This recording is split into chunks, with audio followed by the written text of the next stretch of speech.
చెప్పిన విషయం గురించి ఏదైనా ఒక నిర్ణయానికి వచ్చారా?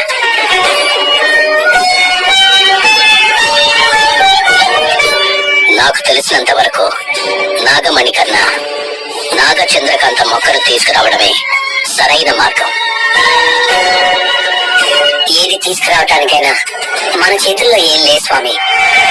ఆ ఫణీంద్ర నిర్ణయించాలి. అవును, తనతో మాట్లాడి ఒప్పించాలి. ఇంతకీ అతనెక్కడా? మీరు వెళ్ళండి, నేను వస్తానని మధ్యలో ఆగిపోయారు. నాగకన్యలైనా నాగరాజులైనా ఇష్టరూప జాతి పట్టుబడితే ఇక వదిలిపెట్టరు.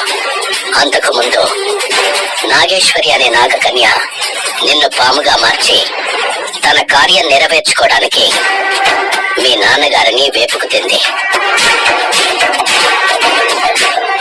పాపం సాంబయ్య గారిని ఆ నాగేశ్వరి బెదిరించి అదిరించి ముప్పు తిప్పలు పెట్టి 3 చెరువుల నీళ్లు తాగించింది. ఏదో ఒక స్వప్రయోజనం లేకుండా మీకు సహాయం చేయడానికి ఫణీంద్ర ఒప్పుకున్నాడంటే నాకంత నమ్మశక్యంగా అనిపించడం లేదు. శాశ్వతంగా నేను నాగలోకంలో ఉండిపోతానన్న షరతు మీదే తను ఒప్పుకున్నాడు. కానీ ఆ విషయం నేను మీకు చెప్పలేను. ఫణీంద్ర మాటకు కట్టుబడి నాగమణి విషయంలో సహాయం చేయవచ్చు, కానీ బేషరతుగా అందుకు ఒప్పుకున్నాడంటే సందేహించక తప్పదు.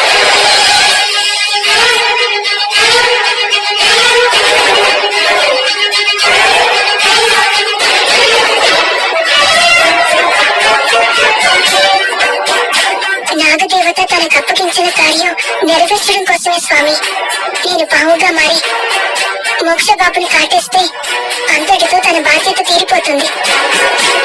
నేను అలా చేయడానికి ఒప్పుకున్నందుకు ఫణీంద్ర మాకి సహాయం చేయడానికి సరే అని ముందుకొచ్చాడు. ఏది ఎలా జరిగినా నేను చావుకు సిద్ధపడ్డాను స్వామి.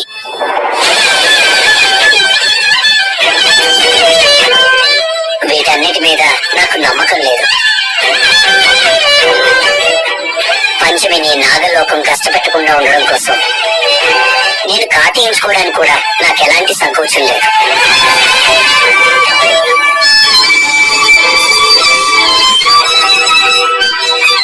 నేనున్నా లేకపోయినా పంచమి ఎక్కడున్నా సంతోషంగా ఉండాలి.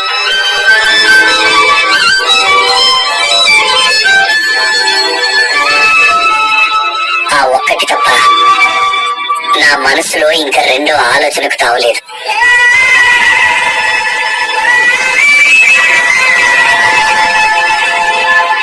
ఒకరి కోసం ఒకరు మీరు పడే తాపత్రయం నాకు తెలుసు.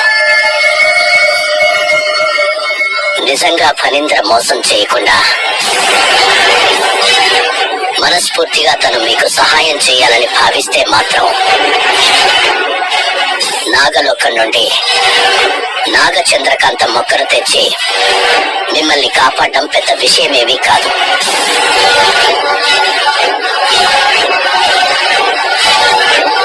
కానీ అతను మోసం చేయాలనుకుంటే మాత్రం మనం ఏం చేయలేం. ఫణీంద్ర మోసం చేస్తారని భావిద్దాం స్వామి.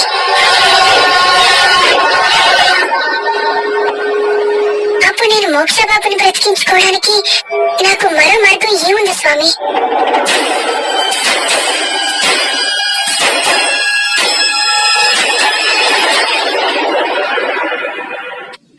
నేను తన మాట విని పావుగా మారి కాటేయకపోయినా నాగదేవత ఆజ్ఞ ప్రకారం ఫణీంద్ర పావుగా మారి మోక్షబాబుని కాటేసి చంపడం ఖాయం.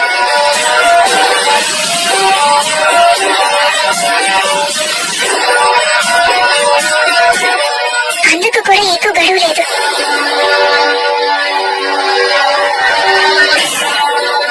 ఈ రోజు రేపు ఎవరికీ తెలియకుండానే ఫణీంద్ర తన కార్యం పూర్తి చేసుకుని వెళ్ళిపోతాడు. నేనన్నీ ఆలోచించి ఇక ఏ మార్గం లేక చివరికి భారం అంతా ఆ సుబ్రహ్మణ్యేశ్వర స్వామికి అప్పగించి ఈ నిర్ణయానికి వచ్చాను.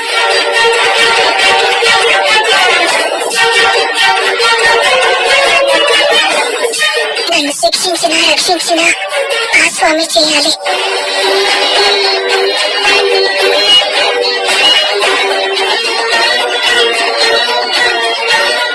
నీకు ఆ స్వామి ఆశీస్సులు మెండుగా ఉన్నాయి పంచమి. ఆ సుబ్రహ్మణ్య స్వామి నిన్ను కాపాడుకుంటాడు. ఏం చేయాలన్నది ఆ ఫణీంద్ర వచ్చిన తర్వాత నిర్ణయిద్దాం.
నేనేదైనా తప్పు చేస్తుంటే క్షమించండి.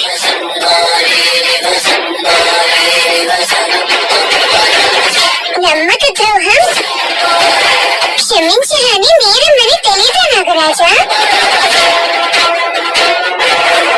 నమ్మకం ఒక వరం. నమ్మకం అనే ఆయుధంతో విశ్వాన్ని కూడా జయించొచ్చు.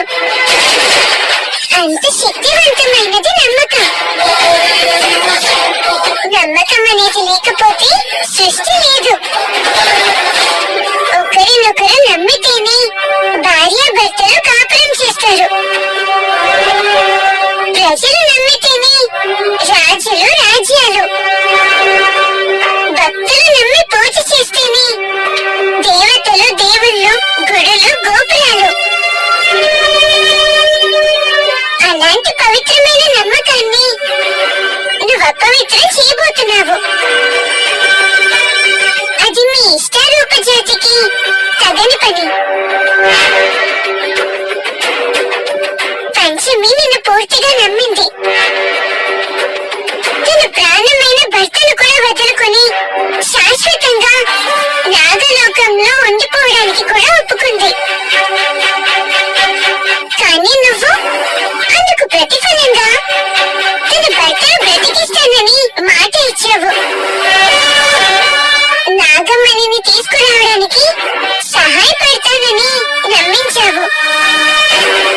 కానీ మనసులో మాత్రం మోక్ష ప్రాణాలను గాలికి వదిలేసి మోసం చేసి పంచమిని తీసుకువెళ్ళిపోవాలని నిర్ణయించుకున్నావు. అలా ఆలోచించడం తప్పే స్వామి. కానీ మరో మార్గం లేదు. నాగదేవత ఇచ్చిన గడువు దాటిపోయింది. ఎలాగైనా యువరాణిని తీసుకువెళ్ళకపోతే నాకు మరణ శిక్ష తప్పదు. నువ్వు మీ యువరాణిని మోసపూరితంగా కాదు, న్యాయబద్ధంగా నాగలోకానికి తీసుకెళ్ళాలి. అదే నీ బాధ్యత.